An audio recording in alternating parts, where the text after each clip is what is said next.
January 2021, is that you?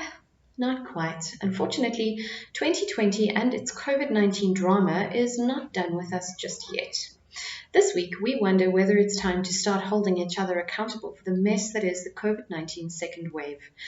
The country isn't quite winning on that score, but someone who is winning is President Cyril Ramaphosa, who appears to be 1 point up on Ace Magashule.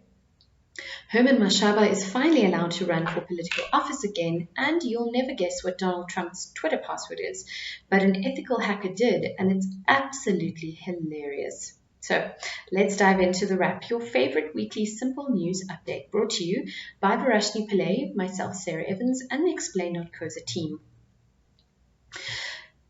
Now, Hollywood actor Tom Cruise made headlines this week after losing it with Mission Impossible crew members who weren't social distancing on set.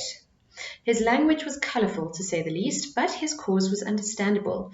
The 7th installment of the blockbuster franchise has been delayed repeatedly thanks to COVID, and jobs in the industry at large are hanging in the balance. Cruise referenced people losing their homes because our industry is shut down and not being able to pay for food or college. Why are we telling you about Tom Cruise? Because with holidays looming in SA, the party is officially getting started, and the rise of a livelihood-crushing second wave is real. We're just as desperate as you for a holiday, but what are the rules again, and how can we be responsible citizens? Here's a quick reminder of the new restrictions that Ramaphosa announced this week. All beaches in the Eastern Cape and the Western Cape's Garden Route are closed, while limited restrictions apply to KZN. Alcohol can only be sold from Monday to Thursday between 10 a.m. and 6 p.m. Restaurants and bars everywhere will close at 10 p.m. A curfew is in place from 11 p.m. till 4 a.m. Now, there have been calls to put social media's call-out culture to good use and start naming and shaming those who don't comply. It's a controversial technique. In the age of fake news, social media can easily be weaponized to spread hatred or lies about innocent people, and we certainly would never encourage trolling or online bullying. But when entire supermarkets don't put basic social distancing measures in place, calling them out publicly could be a way to make them comply.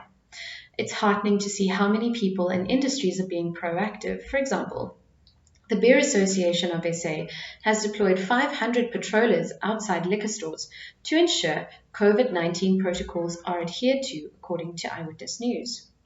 This is to avoid job losses should the government implement another booze ban. In the name of social solidarity, perhaps it's time that we stopped looking to the government for solutions and started holding each other accountable. So yes, you're definitely allowed that much needed relaxation this holiday, but just be sure you do so safely, and be sure to read our guide on 6 COVID must-knows while holidaying at Explain.coza. Now for some political news. Ramaphosa's critics may have to eat their words. This week's bombshell news is that, contrary to being the place that complaints go to die, the ANC Integrity Commission has shown some steel. It recommended in no uncertain terms that ANC Secretary-General Ace Magashule must step aside after his arrest on charges of corruption. He appeared before the commission last weekend. It's a body of party elders that is supposed to make sure the party members act ethically, following weeks of back and forth on the subject. The commission's 3-page response leaves Magashule with little wiggle room. They focus on the political and reputational impact for the party, not the various legalities of the charges against him that he will face in court in February. His referral to the commission was initially seen as a sign of weakness for the Ramaphosa camp. Ace is clearly ethically compromised, so why doesn't Ramaphosa just act against him? But if there's one thing we know about Ramaphosa, it's that he plays the long game. And he plays by the rules, meaning there's limited room for backlash from his enemies. He was able to institute credible leadership at SARS and the NPA by doing things by the book. Reform in those institutions has been slow, but it has been happening. He could be doing the same thing with Ace. So what's next? If Ace doesn't do the honorable thing and step down, as others have, the NEC will have to suspend him. But will they? The party says they'll be meeting in January after the holiday break, and from now, it looks like Ramaphosa's long game is paying off. Now, Herman Mashaba's political party Action SA has finally been registered, months after it hit a legal battle over its name and logo being too similar to the otherwise obscure Party of Action. Mashaba, famous for his rags to riches story as millionaire founder of the Black Like Me hair product range, made a splash when he entered politics under the opposition DA. He became City of Joburg Mayor in 2016 following the enormous electoral upset that saw the ANC lose control in several key metros that year. Mashaba was a popular mayor, albeit controversial at times, especially given his concerning views on migrants. But his high-profile leadership of the city came to an abrupt end in October 2019. Mashaba, like several other leaders, left the party and his mayorship in October 2019 as a more reactionary Helen Zille made a return to party leadership, and the DA became increasingly conservative, especially in terms of race. His new party is centre-right, promoting free market principles and non-racialism, and appears to be growing in popularity, especially in Gauteng. Mashaba claims the party has 160,000 volunteers all over the country, and according to City Press, Action SA has been poaching DA leaders, especially in the Joburg region. Now, local elections will take place next year, and the city of Joburg is going to be a very interesting one to watch. It has since reverted to ANC rule, and the current mayor, Jeff Makubo, is mired in corruption allegations. Joburg voters have been most willing to punish the ANC at the polls over corruption. Mashaba has shown himself to be adept at holding down difficult coalitions previously with the EFF and may just be able to pull it off again. Now, South Africa celebrated Reconciliation Day on Wednesday, and what better way to do it than with a celebration of a national icon and the inventor of the Rainbow Nation concept, Archbishop Emeritus Desmond Tutu. The 89-year-old Nobel Peace Prize winner is a global treasure, but you already knew that, and now it's official. Tutu was named the Human Rights Global Treasure of 2020 by US-based NGO Article 3 for his courageous commitment to human rights around the world. Article 3 noted Tutu's support of gay rights and speaking out against the discrimination of people based on sexual orientation in countries like Uganda. The NGO said Tutu was a devoted advocate for marginalized communities around the globe too. Now, government's decision to close beaches along the Garden Route this week was welcomed by some as an important measure to stop the spread of COVID-19 in that area, where cases are rising rapidly. But a group of businessmen from the Garden Route are taking the government to court over the decision. The Garden Route was declared a COVID-19 hotspot by President Cyril Ramaphosa this week, and business owners say the economic impact of the beach closures will be severe. Garden Route Municipality Mayor Memory Boyson said the tourism industry felt the impact within hours of the announcement and said the town and businesses were ready for the holiday visitors and had put all precautions in place to avoid the spread of COVID, according to News 24. News 24 also reported that within hours of the announcement, Knysna's accommodation sector lost 80% of bookings. Plettenberg Bay is expected to lose about 200 million rand in revenue from tourism. The business owners will ask the court to decide whether the government based its decision on scientific evidence, much like its controversial tobacco ban, which was found by a court this week to have not been based on evidence. The Garden Route case will be another important way to test whether the government is using science when it makes decisions.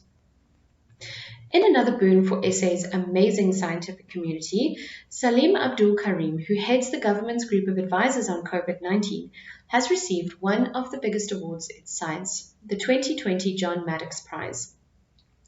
It was shared between Karim and the US's chief scientist on COVID-19, Dr. Anthony Fauci, this year.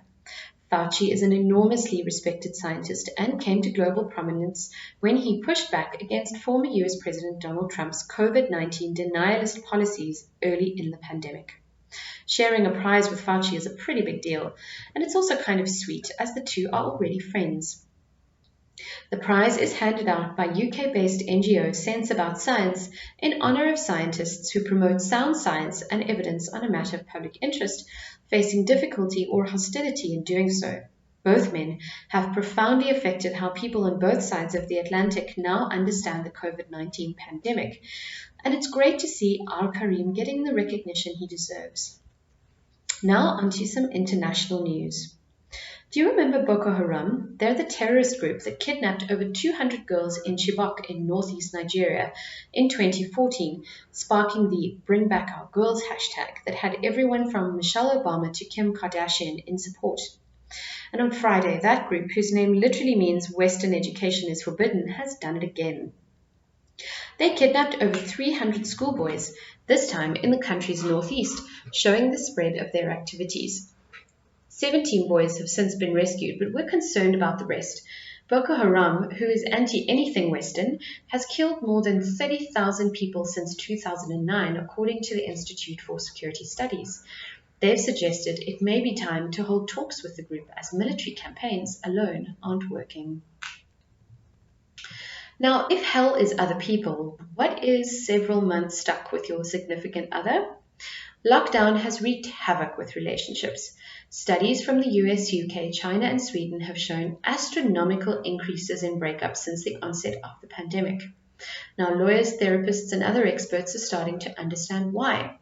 In the UK, more women are initiating divorces, and speculation is that this is because they've had to take on extra household and childcare responsibilities while their husbands did not pull their weight. Then there's the increased strain on mental health and finances, plus the lockdown magnifying pre-existing problems. Now, could there be too many women in the Paris government? Well, reading this headline this week had us thinking we'd woken up on another planet. Can a government hire too many women? Apparently so, and in the progressive country of France, no less. Mayor of Paris, Anne Hidalgo, was fined $110,000 for hiring too many women.